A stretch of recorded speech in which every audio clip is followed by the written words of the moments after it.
guys! So today, pasyal tayo dito sa Rosenheim. Ito yung city kung saan pinanganak ang aming little boy na si Arkin. So tara! Ito yung first nating puntahan, yung Celine Garden. So dito kami madalas naglalaro pag summer or kahit winter, as you can see here. Yan. Para mag-exercise ng konti. Para pumayat-payat. So ito makikita nyo yung aming parang theater dyan. So maraming ganap dyan minsan. Medyo maliit pero pwede na din. O diba nagpa-drawing siya sa akin ng heart. Yan. So sa una magugustuhan mo yung snow. Parang wow! The best. Pero pag nag-work ka na parang oh my god, I hate it. Diba? Ang ganda ng city na to. Maliit lang pero yun, okay na din para sa amin kasi ayaw din namin ng masyadong tao. So ngayon, punta tayo sa Old Town. Ito yung tinatawag nating city center or parang heart ng city. Maraming mga lumang buildings, may mga multo siguro, and marami ring mga shops dyan and mga restaurants, Asian or kung gusto yung mga traditional Bavarian restaurants dyan yung matitikman. Yan yung isa sa mga Bavarian restaurant. Puntahan namin yung Christmas tree. Itong Christmas tree na to, ginamit yan nung 2025 Christmas market kasi dito rin ginaganap yun. Diba mahilig mag-comment yung little boy namin? Parang kami din. So yung Christmas tree na yan parang mas matanda pa yan sa amin. So ilang taon na ba kayo guys? Comment on the comment section below para magkaalaman na. So pupunta kami ngayon dito sa may church. Itong church na to medyo memorable sa amin to kasi dito siya bininyagan. Yan, mataas yung bell tower niya.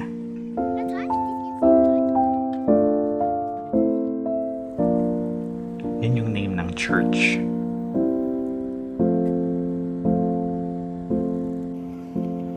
Diba? Nahilo kayo sa camera, paikot-ikot.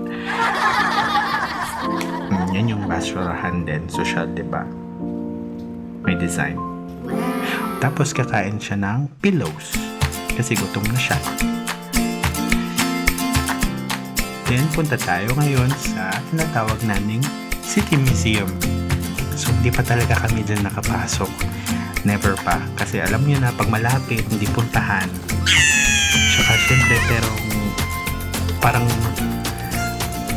may bayad din kasi. So, may bell dyan sa taas. Hindi lang nakunan sa video. So, next time, guys, okay? If you want ng part 2, pasukin namin yan. So, ayan, nagbe-bell yung bell sa may simbahan. There is the bell. Diba? Zoom para medyo dramatic yung yeah.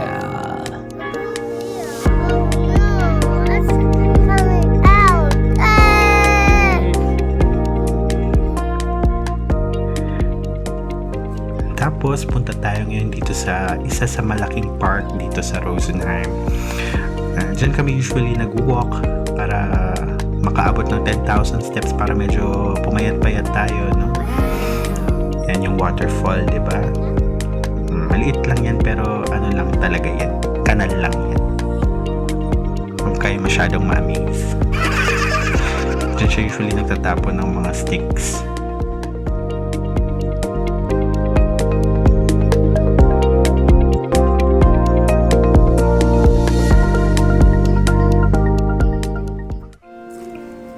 Tapos, ito yung isa sa mga art installation dito sa Rosenheim. So, mga street lamps yan na tinambak dyan para magkaroon ng parang art.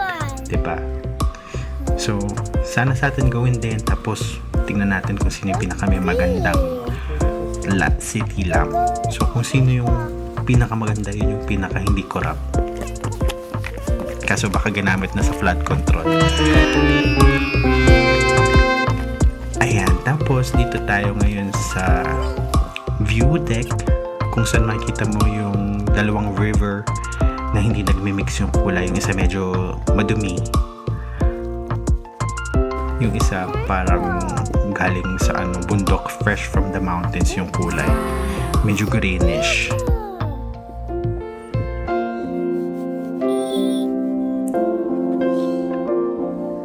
Tapos yan yung dulo nung isang river na malaki, tawag doon in.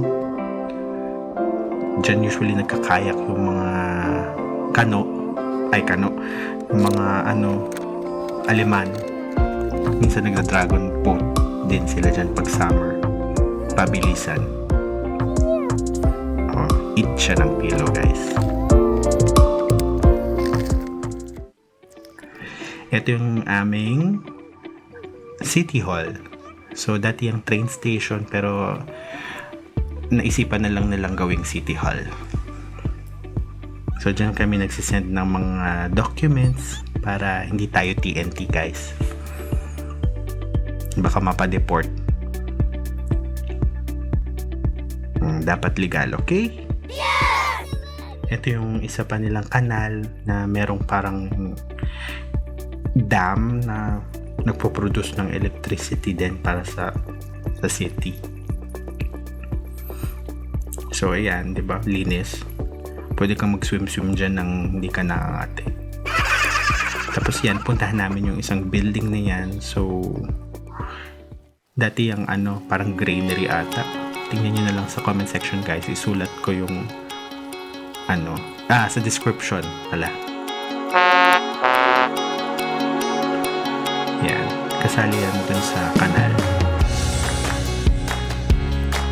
Di ba? Ganda yarn.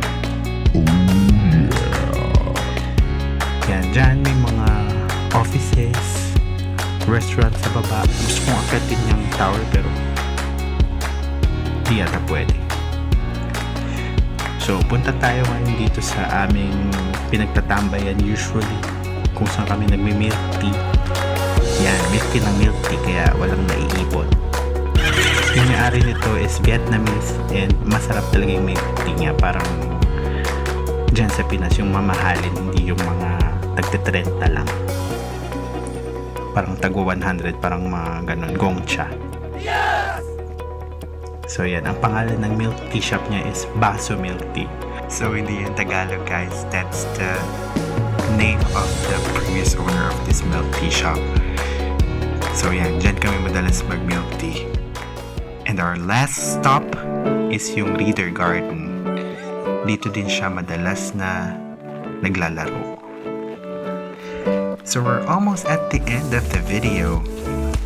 And we'd like to remind everyone to spread love, kindness, and positivity.